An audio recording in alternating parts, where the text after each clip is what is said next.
That's right. This is Bad Weather Fans, episode number 33 with Mike and Alex. And back-to-back weeks, we have a guest on the line this week. Wow. Dolan J. Trump, and he comes on, Alex, an episode that I know you're excited about because you're a big fan of the number 33. And Dolan J. Trump gets to come on there. And there was a famous Knicks player, right? He's the third best center in Knicks history behind Jared Dudley and Willis Reed. That's Patrick Ewing. So happy. Chris 33. Dudley. Chris Dudley. What did I Don't say? Disrespect Chris Dudley. Jared Dudley. That's I got my, well, first of all, I know who Chris Dudley is. He might actually be one of the best net centers of all time. So to be fair on that sense, but I got my Dudleys mixed up because I know you hate Jared so much. But Alex, good morning. How are you? And Mr. Dolan J, welcome to episode 33. Mike, you stole my thunder. I was going to say, once you said episode 33, I was going to say, instantly, Alex, what number immediately came to your mind? But playing that, Marbury on the Nets. That's what I was going to say. I was going to say, going off that number association, Mike, what number do you think of? What player do you think of with the number 33? I think of Alonzo Mourning. Interesting. When I heard 33, actually, it was Dwayne Chinsis. Dwayne Chinsis or Yinka Classic Dare. draft pick. Yeah, Yinka Stinka. And Alex and I went over this with Yinka. He had 1 assist in 4 years. I know. That's incredible.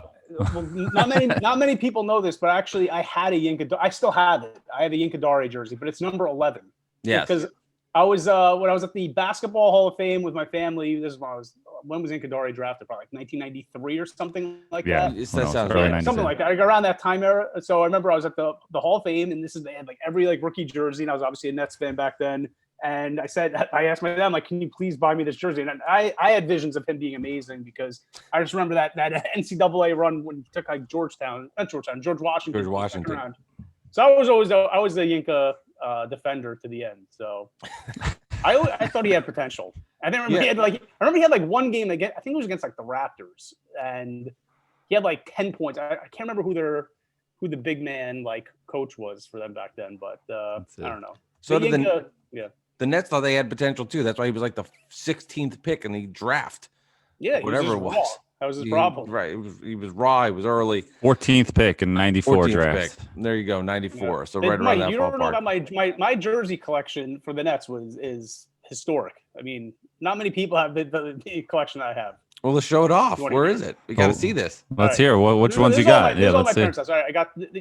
And then we can talk about the Nets jerseys. All right, so I have you got that royal blue, like early, like 1992, 1993 era. I got number 7, Kenny Anderson. 44. Who's 44? We all know who 44 is. Move along, Dolan. What do you got next? Derek Coleman. All right. Then I got Yinka in the same style. Yeah, Derek Coleman. Yeah, I know. That's the easy one. Even Alex knows that. All right. Well, I don't know. They thought it was like Van Horn or Bojan Bogdanovic. But anyways, then I got Yinka in that style. And then when they moved to the like late 90s, where they had like that zigzag like silver along the side, I had 55. Okay. 55. Who's 55? Jason Williams. Yes, Jason Williams. Kid in white. Nice. And actually, I eventually got that kid jersey autographed. And then who else? I had Kenyon Martin. And that might have been. I think that's the end of my collection. I've got a Kerry Kittles upstairs. I can bring down if you want. That's good. Yeah, Kerry Kittles. That's a solid jersey. That's a classic. That's one of those Nets that even Knicks fans like. I think I had an Ed O'Bannon jersey too. I can't find that one. 31. I have that would be amazing. Yeah. What number? Which one was Charles or Ed? Was 13 in college. I have that UCLA O'Bannon jersey. Charles was 13. Ed was 31. And he was a huge bust. So yeah, I had that. I have that jersey at home. It was another nice Nets lottery pick that didn't go well. Alex, I'll let you start this off because this is your team. But your boy Kristaps Porzingis in the news. It sounds like he pissed off Knicks fans and the Knicks fan base on the good old cesspool of Twitter. I think it was more like Knicks fans just were like laughing at him this time because he just randomly out of the blue. He's recovering from his torn meniscus, his obviously his second knee injury. So he now has, we're keeping score at home, and he now has 2 knee surgeries and 1 All-Star appearance on a max contract. So just so we know. And he tweets out a video of himself dunking on the Knicks in that one game at the Garden that they played. Well, they played 2 games, and of course the Knicks won them both. And then he posts this random thing out of nowhere. and just of him dunking on the Knicks, and all of a sudden Knicks fans just went wild. I was like, it must be hard to tweet on crutches, and a couple people just posted that video of Marcus Morris hitting the game winner. A couple people posted a video of Julius Randle schooling him when he was flopping on that one play, and or Frank Ntilikina shutting down Doncic at the end of the game when, to win the game, things like that. I just thought it was kind of pathetic, and I just don't know. It just shows that he wants attention. He was saying Knicks for clicks, but he didn't actually say it. He kind of put a video out there for clicks, and I just didn't understand why he did it or what was the goal. And of course, the Mavericks official Twitter account also quote tweeted it and was like, put out some emojis, like not laughing. I don't even know what that emoji is. And it was like pathetic. I'm like, what are you guys doing? Like, what's your deal? Like, you can't walk right now physically on your own, and you're putting out a video, you're trolling us, and we own your draft picks. And I didn't get it. I didn't get the joke. I don't get why we were the butt of the joke there. I think he made himself look like an ass, is my honest opinion. What do you guys think? I don't know where he came with that. Like, what was what prompted that? And then also, like, that video, it was there was some production that was in, because it was like in slow mo, and it was, like zoomed in on him going in for that dunk. But it was like, but like at the end, it was like the joke was on him because like he played terrible in that game, first of all, and then they lost that game. So well, he clearly has some stuff where he just doesn't like the franchise. I mean, I know it seems oversimplified, but he doesn't. He hates New York, and he hates the Knicks, and he hates the ownership there, and he hates everything about it. So he's feeling bad about himself. He's feeling like shit because he knows he's effed for the next foreseeable future, and he just wants to feel some attention and some love. And if it worked, if it didn't work, that's. I'm not a Knicks fan, so it's harder for me to even to see down that road. It does seem pathetic, but in my head, I'm just like, he's just looking for attention because he feels bad about what happened. He despises the Knicks, and he's looking for any reason to feel good. And he was like, you know what? Let me go out and put this out there. I think sometimes too we forget, like, how old is Kristaps Porzingis? 26, 27, whatever. He's still a kid. He's making dumb mistakes on Twitter. So that's all it comes off to me is like, just, man, I really despise these people, and I'm going. He's 25. I feel a little bad about myself. Let me just poke fun at them and do it on Twitter. I know I'm going to get a reaction. I know I do. Like, I know I personally like when I have a good tweet and I get like 8 likes. I'm like, man, that felt good. So I could imagine from his perspective when he's getting like however many likes, and it feels good to have that attention come in. And he was probably bored sitting in bed. You know what? It's funny. You have do you guys listen to Bill Simmons or no? I have in the past. No, I haven't here and there, but not enough to tell you each episode. He had Jackie McMullen on, and they were talking about Dwight Howard, and Dwight Howard was saying, I guess she was saying how Dwight Howard told her once that he can hit a jump shot, like a mid-range jump shot, but he's afraid to take it in the game in case he misses or something along those lines. And she was saying how it's amazing how we think these guys are like superhero, they're superhuman or whatever, and at the end of the day, they're very self-conscious. So, sure, it's just funny, the sensitivity that, Porzingis blocked me. I discovered that about a year ago. I'm like, wait, why can't I tweet about it? I'm trying to at him, and I'm like, it's not coming up when you start typing in K Porz, and then I discovered that he blocked me. So a lot of these guys, they're insecure. They need to have that. I guess that. Validation. That's maybe I post that video, make himself feel better about it. Well, so yeah, I can understand this whole blocking thing from people on Twitter. Like, if I had somebody all day, and I'm not saying I don't know what you tweeted at him, and I'm sure obviously I know what you did. It was probably hysterical because you've got the market down on that. They're funny, but he probably just couldn't take it anymore, where he's constantly on his phone and there's people just with this nonsense coming in. So from his perspective, it's probably just like a smarter move to block it. I know if you were doing that to me all day, I'd love it. I think it'd be hysterical. I'd be like, give me more. But I could understand, maybe not as much blocking you, but when people are spewing out garbage at somebody, why they would block them, because they just can't handle anymore having somebody on the internet tell them how pathetic and bad they are at life. Right. My tweets at him were, the picture of him. Would you ever see the one we have where it's him with we replaced his legs with pencils, something like that? Or there's one that's really funny. I've never tweeted it from my account, but it's me it's me giving him a handshake, and it says Dolan Trump grabbing a, starts with a P. A P. Say the word. Yes. I don't know if this is a family show or not. So It is, but that we don't need to say that one. Like, here's Dolan Trump grabbing a you know what. So, but I mean, that's I get it. Yeah, exactly. But there was never, I'm not like, and same thing. Like Jared Dudley blocked me, DeAndre Jordan blocked Jared me. Dudley blocked me too. Yeah, DeAndre I didn't understand. Jordan, I think who else? I mean, I'm not like That's something that I'm proud of. Like Stephon Marbury and Isaiah Thomas blocked me because of my blogging days back in the day, and then I would just I would eviscerate them back in the day when they were horrible.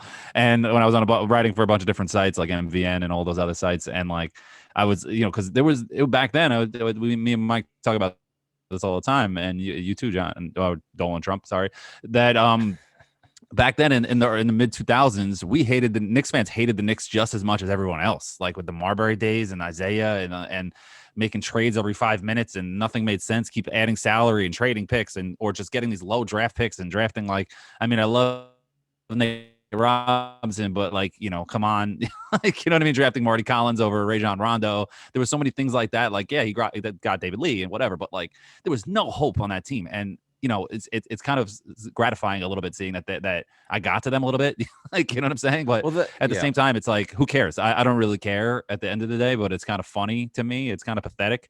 And I'm curious, sorry to cut you off, Mike, but I'm curious. Do you think that these players, like when they're playing in a game, like these young guys in their early 20s, that they go in at halftime and they're checking Twitter on their phone, like at halftime? Do you think that they're doing that, or do you think it's just like before and after the game? What do you guys think? I definitely think it happens. I mean, I'm sure it's not supposed to be allowed, but I'm sure it happens all the time. A guy goes into the locker room and his phone's there. I'm sure I'm not saying everybody's doing it, but I'm sure there's a handful and a collection of guys that go in there and check their likes or check their mentions. I've noticed that people give shit to Jared Dudley all the time. It would be like, game's over, 24 minutes later, there's something about the win that's on social media. People are like, wait a minute, the game's just over. You're already on your phone. You're already doing this. I don't have as much of a problem like if Jared Dudley wants to block you. Like like if I'm Jared Dudley, I probably want to block you too. I mean, the amount of stuff that I don't know your track record of everything you've done on Twitter, but I'm imagining the things that you have put out there was annoying to Jared Dudley and he didn't want to have to deal with it. Now, maybe what Jared Dudley should do or anybody should do is so they don't give you the gratification of knowing you got blocked, because that was the highlight of Twitter probably for the day, Alex, was go out and mute you so that way it's like you can keep spewing on him. You think he's seeing this, but in reality, he is not. So to me, that's the method to go with, is with the mute. But I mean, I can understand from his perspective if you're, tweeting at him how all this annoying shit, and he's like, well, I don't need to see this. Let me block you. I get it. With somebody like Jared Dudley, I try to keep it above the belt unless I'm like, oh, you're an idiot. You know what I mean? Something like that. But like, if I think a lot of guys like Jared Dudley or like the Stephen Bondis of the world or Isolas and guys like that or Howard Beck that like to block a lot of people. I think they don't like when people counter their points and then they can't get back and then they just block them. They're like, oh, I block them, and they can't comment on my tweets anymore. And that's kind of pathetic in my opinion. If it's somebody who's like, because I've blocked people too on Twitter where this one guy, he's prominent in Knicks Twitter. He's a psycho. Like he loves Melo, like obsessed. And he like challenged me to a fight. He's like, let's meet up outside the Garden. I'm like, dude, what is wrong with you? Like, all I said was I'd rather play Porzingis over Melo, and you're calling me racist and you want to fight me? Like, okay, you're psycho. Like, you know what I mean? Like that's a block. You know what I mean? But like, I don't block people because it's just no point unless I really have to. I'll say this to that. I think from Jared Dudley's perspective too, the guy's got 400,000 followers on Twitter. He's probably used to the gamut of people that are from where you are, where you're saying like somebody's wanting to fight him and probably saying things that are beyond obnoxious and aren't. Thank you for sharing that. We could do a whole Jared Dudley segment because I love the guy. I thought he was a great net, and I think he's great for teams that are going for championships. He's a great culture builder. I love Jared Dudley, but I think from not as good as Theo Pinson. No, he's way better. No, I mean I'll be for real on this. Like I know Alex and his Nick trolls come at me like Jared Dudley, Carmelo would have been there. Jared Dudley's good for that team. That team won a championship with Jared Dudley there. Say what you want. They won. Yeah. So, I mean, all your arguments, anybody's argument is a mute point. Like, oh, they would have been better with Melo. The Lakers won the title. What else do you want from them? But my point to you is Jared Dudley's getting 400,000 people that are following him. When he has people that are going after him, he probably can't distinguish the difference. And he's just like, F it, I'm going to block all of these guys. I don't need to deal with this. I don't need to deal with anybody. So I could understand that. And to say like, going back and forth with a conversation, it's a little different for him to be Jared Dudley, the NBA player that's in the league, that is in the same locker room with LeBron James and Anthony Davis, than Stephen Bondi, who's got 30,000 followers, who's putting out articles and has contacts. And it's just a different it's a different world to compare the two. And I would say if you're a writer, you're probably going back and forth more with opinions on topics. But if you're a player, it's just I do think it's kind of like just a slightly different atmosphere in that sense. That makes sense. You know, it was kind of funny. John, you probably saw this. It was I was reading this article on Bleacher Report. I won't give out the link. Well, I did if you guys follow me at Nick Central. But so I was reading and I was like, oh, this is a good article about the Knicks and RJ Barrett and how they're developing. I'm like, oh, this is good. So listen to this. I'll read this to you. So even if Barrett doesn't pan out, the team doesn't lose anything by giving him an opportunity to play starting minutes in a season where the Knicks are expected to struggle again. Doing so will allow Rose and new head coach Tom Thibodeau to determine whether or not Barrett is a core piece the franchise can build around. The same could be said for small forward Kevin Knox, center Mitchell Robinson, and guard Theo Pinson. That's when I was like, I'm done with this article. Like, Right. what just happened? You know, that was like Right. hilarious. Yeah. It just shows that these people don't pay attention to these teams, that when they're not good, they just really don't pay attention to them. You know what I mean? Theo's got some potential, man. I mean, I've seen his As a development. core piece the franchise can build around. I mean, He's a core unfortunately, piece? I don't think he's incorrect. I mean, that's a big part for the Knicks right now is the development of Theo. He was in one of their promotional videos, Alex. I saw the video of him bench pressing. He was fucking bench pressing. So Theo Pinson is a big part of the team. Yes. Well, it's just they know he's going to be on the roster. They don't know what the roster is next year. They haven't played in 7 months. They're waiting for the offseason forever. They got to be like, we don't know who's going to be on the roster. We can't put a video out of Bobby Portis or Reggie Bullock. We don't know if they're going to be here next year. We got to get somebody who's going to be here. I doubt, they're building their team around Theo Pinson, or they're counting on him a lot in the future. It was just kind of hilarious. No, I know. I was just like, what? Like I dropped the phone. No, like, Actually, there was an article. I can't remember who wrote it. I mean, it was really someone small potatoes, but it said something about like hyping up Alonzo Trier. It's like, come on, man. Alonzo Trier. Alonzo Trier basically reminds me of, I was thinking about it, is like how Marshawn Brooks was for the Nets. It was like, yes, he could take someone like ISO, but like at the end of the day, the guy's not playing any defense. He's a black hole on offense. Like, when he gets the ball, you're not getting it back. Like, he's like, yeah, so maybe he'll score 11 points in 16 minutes on one night. Unless he plays the Nets. And you'll think, like, oh my God, this guy could be something, Like, do you remember the hype of Marshawn? Who was like, Alex, I don't know if you remember, but you probably don't know this, but like, I mean, Nets fans back in the day, and we thought of like Marshawn as being like the next Kobe, because he had there was actually comparisons of that. Like, when there was talks of like the Nets were going to trade for Dwight Howard. And don't include Brooks, right? People didn't want to include Marshawn Brooks, so because they thought of because he had a couple of games as a rookie where man, that area of teams was just so bad. I mean, that was just like that's my least favorite Nets era, was the end of New Jersey into the early stages of Brooklyn. Probably like my least favorite net teams that I can remember. Just there was a game on NBA TV the other night. I think it was the game where Shaq ripped down the backboard at the Continental Airlines. Yeah, I think it was like 1993. I think, because Petrovic wasn't on the team. It was Kevin Edwards was on the team. I think Shaq was a rookie. Kevin Edwards. Sense, right? Yeah. So I remember like putting the name, but inside joke. So those teams were. I mean, during the early part of the pandemic, I went back on YouTube. I was like trying to find all those games from like the early 90s. I wanted to see them. Yeah. Oh, they're tough. Some of them are tough to find though. I mean, like I found like Game 5 of the Nets Cavs, like first round of the playoffs. So those are the quote unquote celebrated teams that were so great. I mean, they were the 6th seed. They got bounced by Cleveland back-to-back years. So. That's a big accomplishment for the Nets getting the 6th seed. So well, then it was, and the problem was that Nets team was about to explode and be great, but their best player died in a car accident and it kind of derailed where they could have gone. But I mean, Draza was 28 years old, just hitting the prime of his life. I mean, you get another 3-4 years of prime Drazen. I don't know if the Nets aren't winning a title, but they'd be fun. But do you know what the Nets? Petrovic was like, I think there was like some type of like contract dispute. Like he was a free agent, and there was possibilities that he wasn't going to come back. Well, I just learned that maybe like recently. You just assumed that it was going to keep going, and Chuck Daly obviously had them headed in the right direction. Yeah. But like it wasn't a sure thing that he still was going to be there. And Derek Coleman and Kevin Anderson were losers, man. That was fun. If you think about like the underachievement of those guys, I mean, I remember one year. It was a year or 2 years after Petrovic died, when they were no longer a playoff team. That's when the Butch Beard era started. Yeah. And I think like both of them got voted Eastern All-Stars. And so the Nets had 40% of the Eastern Conference starting lineup in the All-Star game. And the Nets were like in last place that year. So what does that say? Those Well, guys Derek couldn't carry Coleman. I them mean, Derek to the Coleman playoffs. was so talented. I think Derek Coleman was, he was So so talented. talented. He had all the He was a skills. mess, I mean, yeah. he'd be perfect. His prime DC in today's NBA would be a force because he could shoot the three, he could go to the basket, he was super athletic. And Mr. Dolan J, I know those Nets teams are being brought back for the 2020 That was a 2021 good season. transition. Mm-hmm. Yeah, Good thank you very segue, much. For this Nets squad, which is championship or bust, really, but we don't have to get into that stuff right now. The jerseys, they're bringing back those Nets baby blue jerseys, and I know you've tweeted a lot from your Twitter account. You don't seem thrilled with them.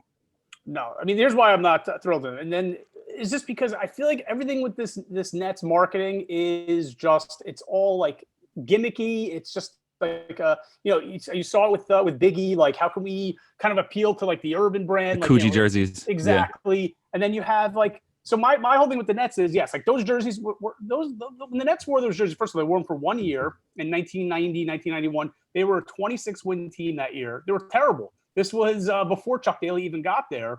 And what do you call it? Like, so what? And there were I remember like everyone used to make fun of those jerseys. They're wearing the electric blue or whatever you want to call them, tie-dye. So like, why? I feel like they brought those jerseys back like for just gimmicky reasons. Like, if you wanted to honor any era, go with the true royal blue that they wore for those 3 consecutive years when they went to the playoffs with, under the Chuck Daly regime. Or if you really want to honor the New Jersey roots, go with the jerseys they wore during the kid years. Yeah, not even the silver ones, just the ones. Like, I feel like towards the end of that era in Jersey, Mark. Like they took the word New Jersey off of the jerseys. Like that's when they switched over to those red jerseys that just said I hated Nets. the red Like they ones. just wanted to. I made this comparison years ago about the Nets in Jersey. It's like, have you ever seen the movie Uncle Buck? Okay, you ever seen that movie with John Candy? Okay, no. It's a great movie. You haven't seen Uncle Buck? Man? I'm curious where this is going. No, I missed John that one, Hughes. Is it John Hughes classic? Like, anyways, but there's a scene in the movie where. So, anyways, he's like the estranged brother. He's got to like come in and watch his nieces and nephews because like his sister-in-law is like they have to like leave town for a couple of days. Yeah. He's not really close with his brother, but there's a scene where he's looking around the living room. He sees the wedding. He's like looking through the wedding album, and he sees that there's a one wedding picture, but he's not in it. And he like opens up, takes the picture out of the album, and he's been folded out of the picture by his sister-in-law. So it's like that always reminded me of like. When the Nets moved to Brooklyn, the New Jersey faction was kind of folded out of they got rid of it. I agree. Correct. They acted like it didn't exist. Yeah. Exactly. Yeah, now they're trying to be like, now let's bring them. Let's bring them. We need more fans. Yeah, exactly. That's why I never understood that's my whole thing. So my whole thing is like, why are you honoring? It's gimmicky. Why are you honoring that team with these? Yeah.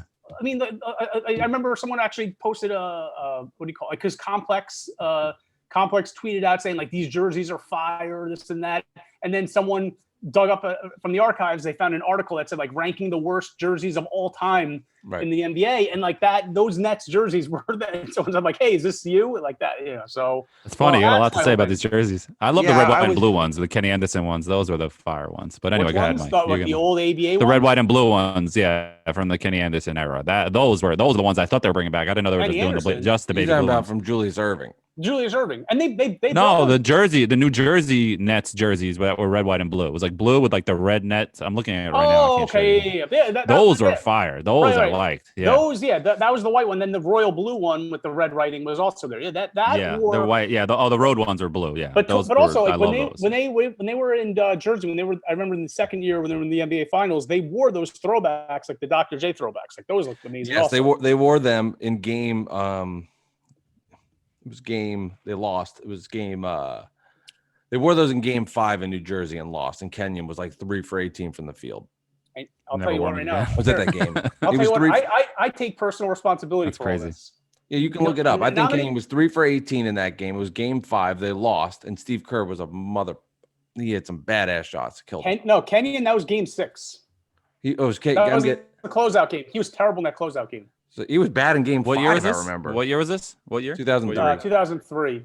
Kenyon was terrible. And actually, they had a double-digit lead in that game. Do you know who basically shifted the momentum in the other direction? Speedy Claxton.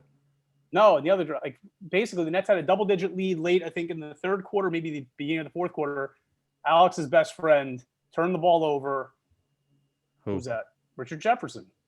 Oh, yeah. Yeah. and that shifted the whole, and that caused the whole run. But I blame myself for this whole trying to go after the New Jersey fan. Not many people know this, but I had a meeting years ago with the Nets marketing people. Here we go. No, this is true. This is on tape. This is on tape, Dolan. I know this was a tremendous meeting, and I was this was actually for an interview actually, and I told the person, I said, listen, I'm like this is my idea that you guys need to bring back the New Jersey. You need to appeal to New Jersey fan, and actually I had mock-ups of the jersey, like that early 1990s, the Kenny Anderson ones that you're looking at right now. But I said you need to quote unquote, and I Brooklynize these New Jersey uniforms.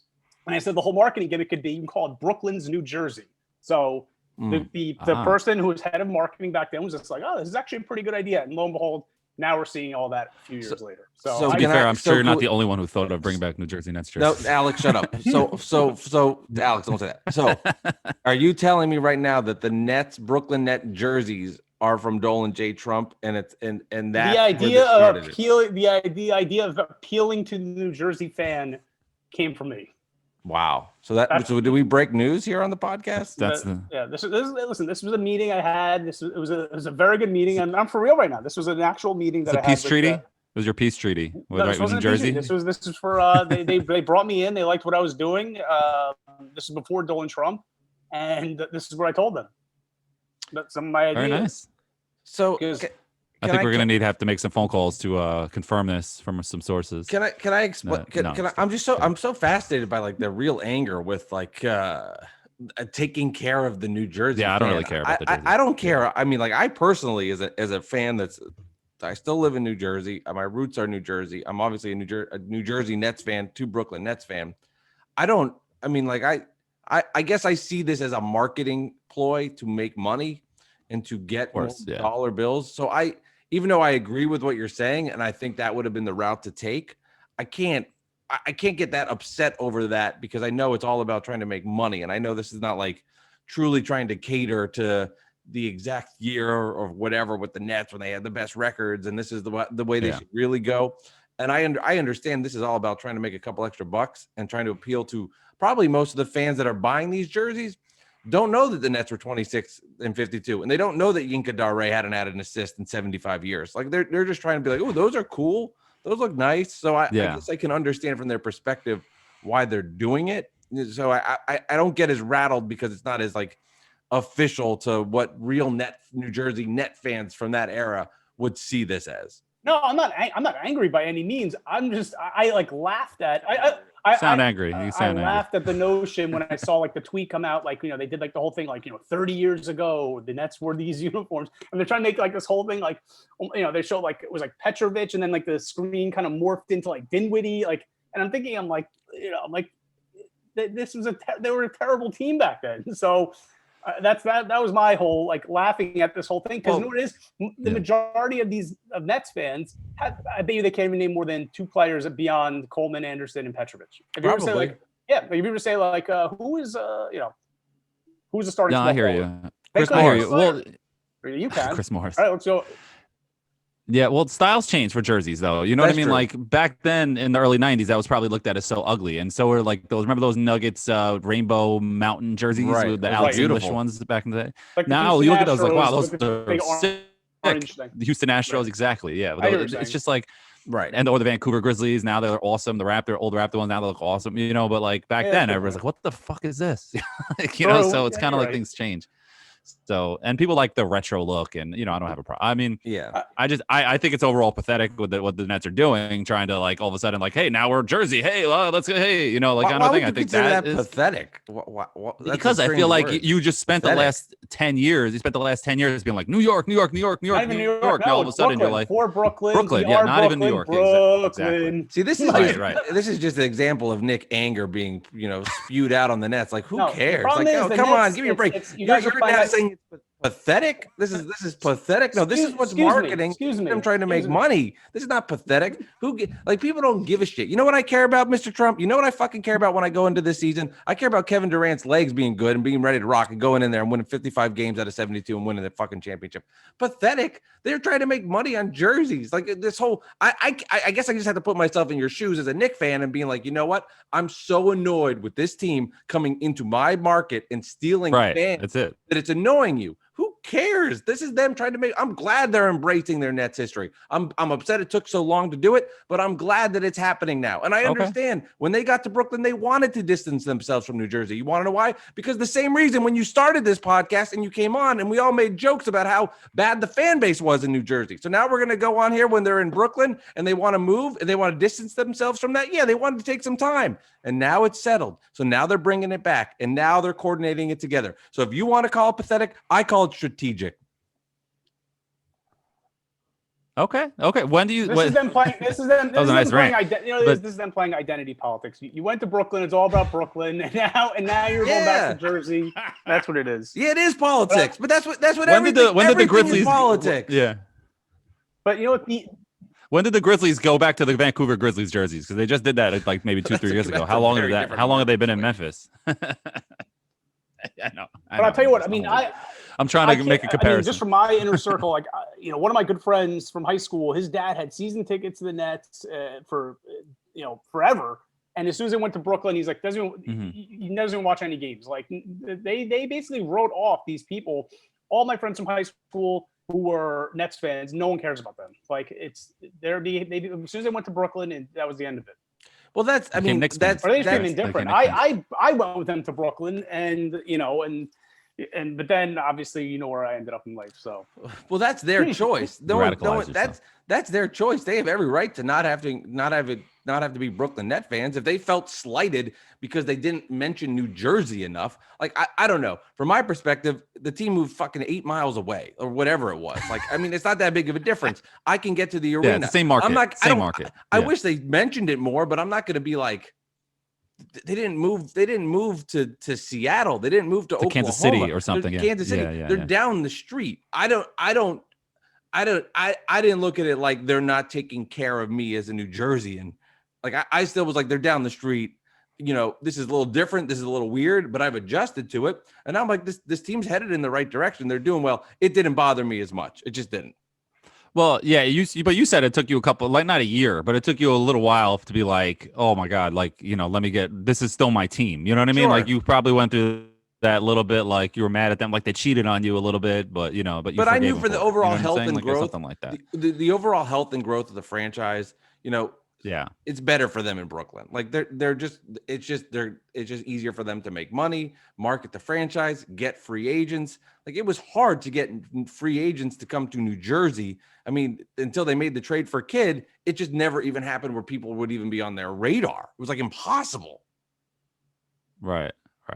And like you said, you kept the core New Jersey fans. Some left, like some of Dolan's friends, but a lot of you and like a lot of other Net fans stayed Net fans from Jersey because they kept their core base of like hundreds of thousands of followers. I'm just kidding. You know what I mean? Like, so they kept their core base, and so it made sense to stay here. Like you said, it was better than Kansas City or Oklahoma or Seattle, like where they're not even in the market anymore. So let's continue the out of town markets. Dolan, I know you're a big Vikings fan. I'm not sure if people know that, but I know you've had your ends with Kirk Cousins. Who's been on your shit list.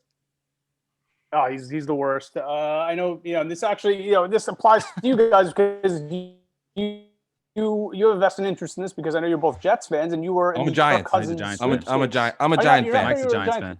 I know that.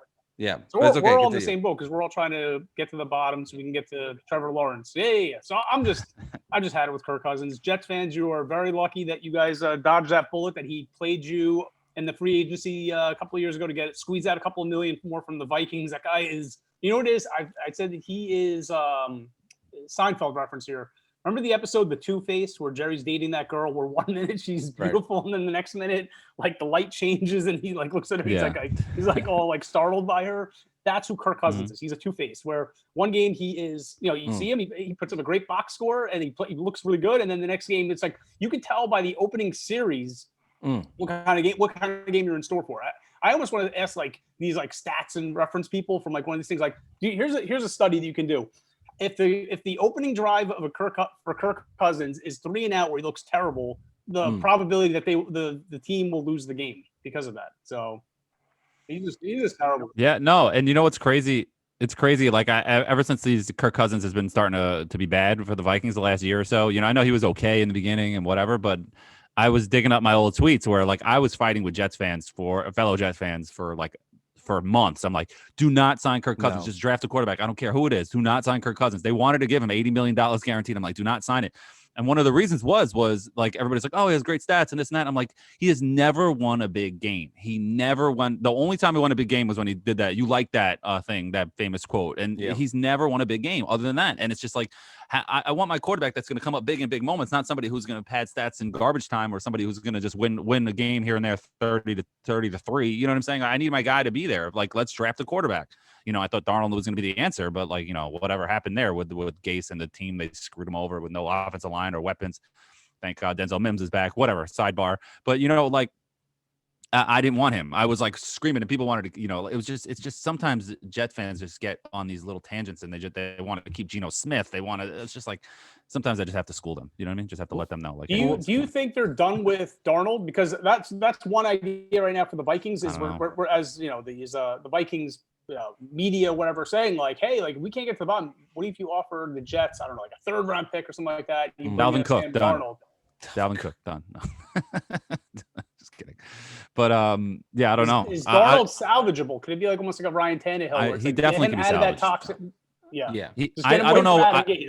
In my opinion, I don't know if he can become great anymore. I think they might have like killed his growth a little bit, but I think to compare him to another Jets quarterback, I think he could be like a Chad Pennington type, where like you can get to the playoffs with him a few times, win some games, maybe be on the cusp of a Super Bowl if things break right, like Doug Bryan's field goals. But like, you know, I don't know if he's ever going to be the guy that we thought he could be or that he could have been if the Jets didn't kill his growth with a defensive coach and then the worst coach of all time. So like, I don't know you know, and no weapons. Yeah. I mean, like the guy is like, he was throwing the guys off the street, man. Like it's bad. Well, how so, old? Like, I don't know. How old is Sam Darnold? He's a baby. 23? So like you know, you're watching the Jets way more than I am. So 23 years old. Seen him, but at 23, if he got to like, you know, I'll use the cliche example, but if, you know, he goes to Pittsburgh and he's in the right system and he's got young, good wide receivers and, you know, and it's in a place where every year they draft a new all-pro offensive lineman and they figure out everything they're doing. Like, I think you put Sam Darnold there still early enough and he gets away from Adam Gase to play back to Dolan J's comment. I think he's, you know, Ryan Tannehill plus. I think he's still salvageable. So from your perspective, I think from the Vikings, what would happen though with Kirk and the cousin? How does that all work? Even if they wanted to cut him, what's the deal there? It's terrible, right? Here's a problem that they were up against cap hell this year.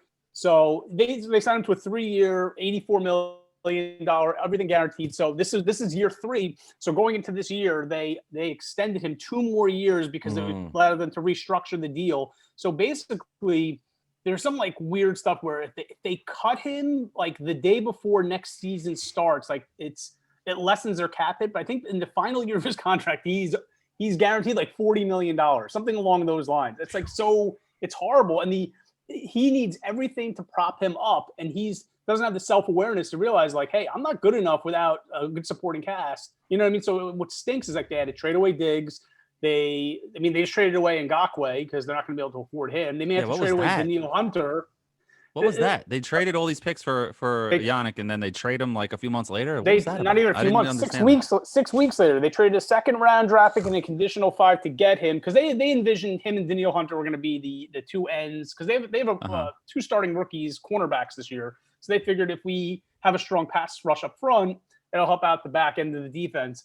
So but Daniil Hunter has a herniated disc. He's out for the year. He didn't play at all this year. So they figured Yannick is going to be, he's a free agent to be. He's going to want like $18 to $20 million. So they figured we'll just trade him now. We'll realize that we'll have to just pivot from here. So it's bad. But he must be like a bad guy. Like, how do you get traded from 2 teams? No, he's not. I think he forced his way out of Jacksonville, but then the Vikings realized we're not going anywhere. We don't want to have to pay this guy $20 million because they're in cap hell because of Kirk Cousins. So that guy's just the worst. I say he has no pocket awareness in both on the field and off the field. He's got no pocket awareness because I think he leads the league. He does lead the league in fumbles. since I don't know the last 5-6 years, something like that. But then he's got no pocket awareness in the sense of think about how much money that guy is banked, from being franchise tagged back to back years. The bag. Get the $84 million, and to think like, okay, maybe take a little bit less, get yourself a better guard to help you out. That's why he's the worst. Well, my ideal situation, which won't happen, of course. So let me preface that, is that the Jets, they suck and they get Trevor Lawrence, right? They draft Trevor Lawrence, but they keep Darnold, and then Darnold, it turns into a Chargers situation where they have Drew Brees and he looks like he sucks, so they draft Phillip Rivers, and then Drew Brees turns it on and becomes great, and then they have Phillip Rivers behind him, and then they have to trade one and get a ton of I know it didn't work out as a championship for the Chargers, but they were like 14-2 a couple times. Like they were really good. They just choked to the Jets in the playoffs where Sean Green running over Cromartie, and then the Jets brought Cromartie and whatever. Anyway, but it's just like that's the perfect scenario with to keep Darnold. Maybe it might make more sense, which it'd be kind of awkward to have like your replacement there and you're only 24 coming into next year as like this used to be your team with it. But hopefully you have a new offensive coach that can figure it out. I'm almost like, not that I'm rooting for I think Lawrence is the real deal, but like I'm just so like drained from the Darnold hype that I'm not ready for this. Like, oh, this is the guy. Like, we thought the guy was Darnold. Like, what are we doing here? Like, you know what I mean? We're gonna keep it's I weird. can't imagine them having the two quarterbacks at the same time. I think if you were to bring in Lawrence as the first pick, and then I'm sure money plays a part in this too. You just have to move on from Darnold and get assets with him now. Get that third round pick. Maybe it's a second round pick, whatever it is. Get that. Use those assets to build around your new franchise quarterback. Well, and you better trade him out west or somewhere in the NFC. Do you think that the Jets or the Giants would be willing to trade that first pick if the deal was good enough? Hypothetically, here, let's just say the Jets have the number one pick. We talked about that. Let's say the Jets have the number one pick.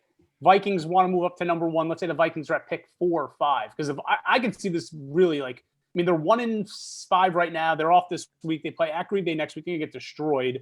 So let's say the Vikings end up like 13-3 this year, which it's 3-13, possible. Yeah. What did I say? 13-3?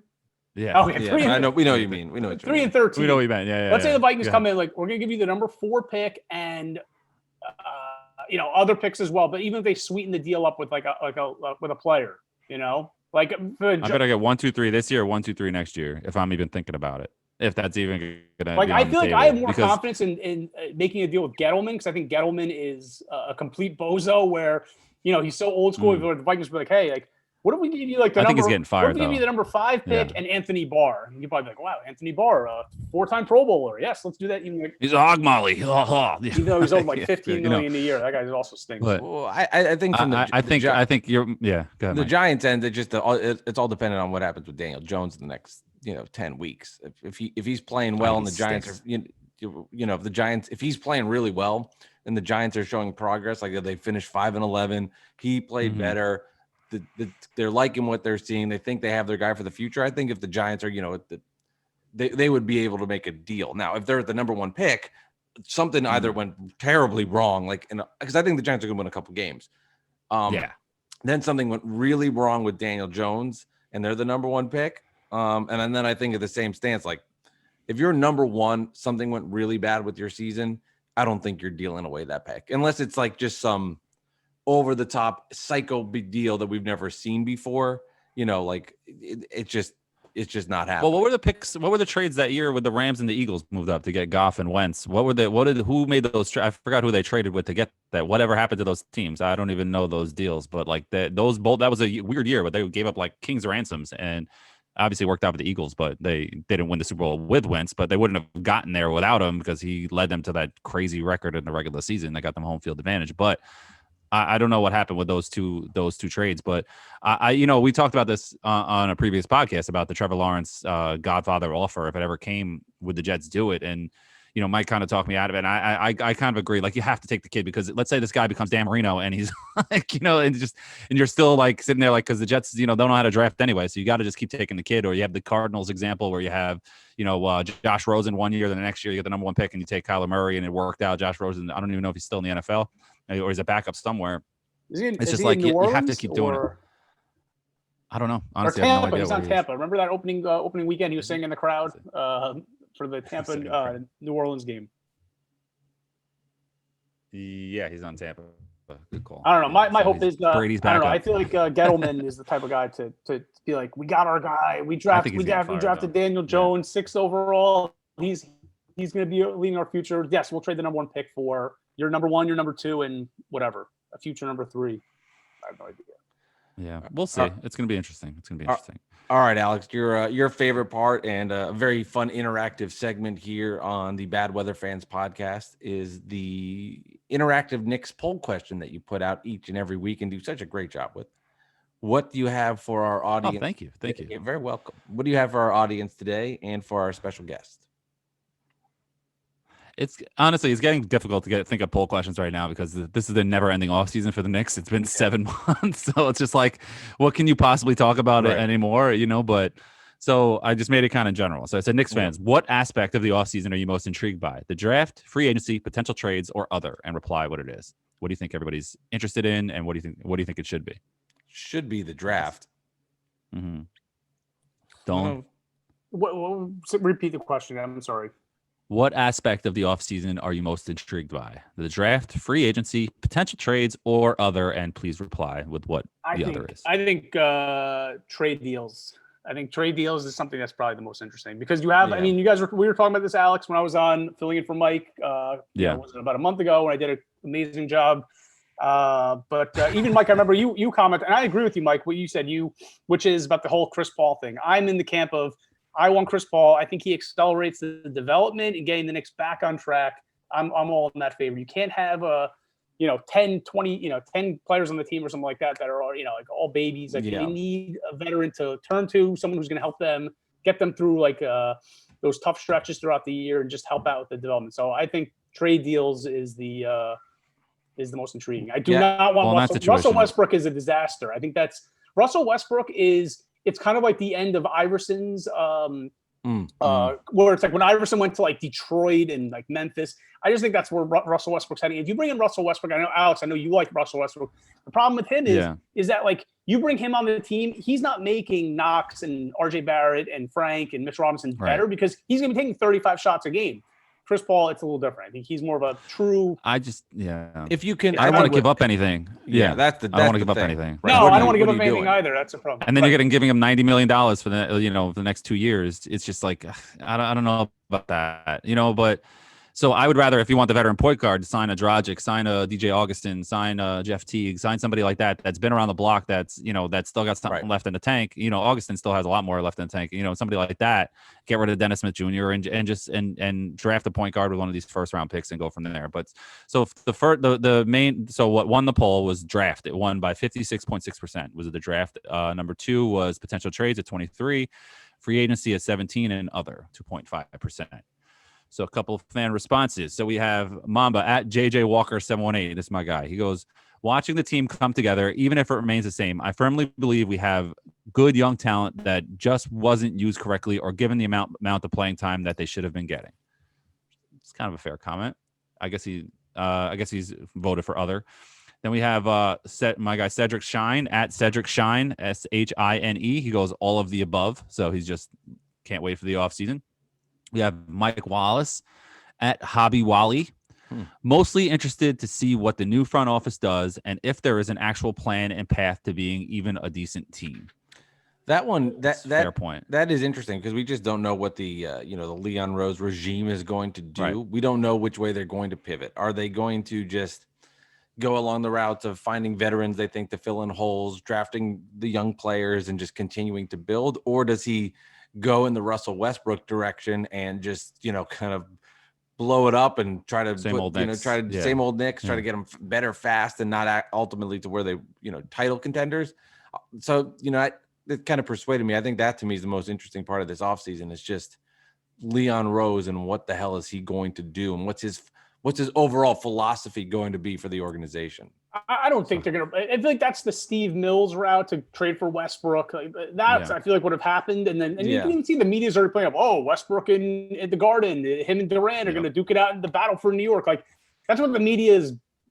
I feel like clamoring to. But I think you look at the hires that Rose made with the analytics guys. It was Alex Klein. Is that his name? And Brock Allen. Yeah. I feel like from that. The Pelicans. I feel like they're not going to. I mean, granted, I have no idea who these guys are, but I feel like that's not the route they're gonna take. I feel like it's gonna be Yeah, we But don't more know. That's the thing. strategic. We don't know. It feels like everybody can act like, oh, what they're going to Yeah. do. Yeah. I think Go you're ahead, right. I think that's the route they're going to go. I think they're going to take the stable approach. Now, again, they've got to make the right picks. They've got to make the right signings. But, philosophy-wise, that's probably it. But it's still, until it happens, because we just have never seen him before, and it's been so long with this offseason, until it happens, you still don't know.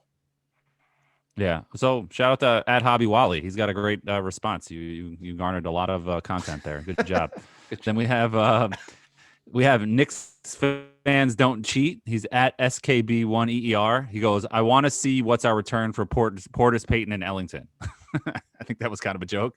And then we have our guy Bobby B. He's the one who he's at All J American B. He's the one who added us, Mike, about the Joe Harris thing. Came up that earlier funny. this week. That's our guy. He goes, definitely the draft. I'm convinced that whatever curse that's on this franchise won't be lifted until they get a non-number one pick right and actually re-sign him. Can't forget that part. Shaking my damn head. And just so everybody knows, because I know there's like some tweets you put on me, and then I was like going back and forth with somebody. Everything I say on Twitter is a joke. I hope people understand I wasn't being serious. like everything is sarcastic. Like it's not. I'm not being serious. I forgot what you said. But whatever it was, like just like going back and forth about like trying to, we can all be better and we can all it's all a joke. Nothing I say on there is going to be serious. I promise. It's only going to just be like you said, because I posted the video of the Nets practicing. I was like, I added you. I was like, look, Nets are putting out practice videos copying the Knicks, and you're like, and he goes, and then somebody wrote something. He's at Ant4418. He goes, they say imitation is a serious form of flattery, but in the Nets case, it's simply pathetic. First of all, that was a John Wall hype video. That's all that was. Yeah, and then you go, honestly, Alex and I have a real good combo about our teams. Alex is having fun and we are joking. Your post seems over the top and rude. Some of my friends are big shots at Twitter and even know some insiders in the NBA. Going to have to report your comment to Twitter and my friends. I'm just joking. It just cracked me up. Like it was just obvious. And, I don't know. He doesn't know your sense of humor, so he doesn't know. But it was hilarious to me. I was laughing at this. You guys went back and forth a few times. Not gonna read it, but like I'm just joking. I promise I'm not a bad person. The whole it was just the thing. It was a John Wall hype video. He looked good. Was it a John Wall hype video? It was just him burning the Nets. He was in. I didn't even actually watch the video. I just saw Kyrie Irving, Karis LeVert, Spencer Dinwiddie. Yeah, it was actually. And where was Joe Harris? Exactly. Well, good point. I have inside information. He was at a net event a couple days ago. Got it. Don't. John Wall's looking good. This is why I've been saying all along. This is why we need to build around John Wall. So. Oh yeah. Comes full circle. Playing the hits. Man. Yeah, make Knicks great again. Yeah. By the way, don't show your face. We're on YouTube, guys. YouTube. I haven't. My hat hasn't arrived yet. I'm worried I screwed something up. I don't think you ever placed an order. So I did place an order. Ooh. No, there's nothing. Are you serious? Yeah. Did your money go through, Mike? I don't know. Did you steal your money? My wife helped me with the bank. You got to pay your taxes, bro. Yeah. Wow, interesting. Wait, is this now? The government stole your money, man. You didn't pay your taxes. We'll talk behind the scenes. Oh boy. Yeah. Okay, fine. I want my hat. Episode 33. Shout out to Patrick Ewing. We didn't get into it like we wanted to, but my favorite athlete of all time. Another sadly passed away way before his time. So. Was he in the Eddie movie? Who was yes. Who was the Yvonne Makes Basket? That was him, Yvonne, right? Yeah. Yes, he was. Yvonne Makes Basket. Yeah. Yvonne, take charge. Yeah, exactly. He in the damn Eddie rest in movie. peace. Yes, that was the great Dwayne Shinshis, all-timer. He was a great character in that movie. He's the best character in the movie. Bad Weather fans, episode number 33. Dolan J. Trump, thank you so much for gracing us with your presence here and revealing, if you haven't heard, well, if you listen to this, breaking news that the Nets' idea to bring back the jerseys, the whole gimmick in Brooklyn, was actually Dolan J. Trump's idea and concept. He came up with it. Brooklyn's New Jersey. All revealed here. Brooklyn's New Jersey. It's a good play on words, right? Unbelievable. Yeah. Alex, always fun. Dolan J. Trump. You're always welcome here. It's a safe place for you. It's a friend of the pod.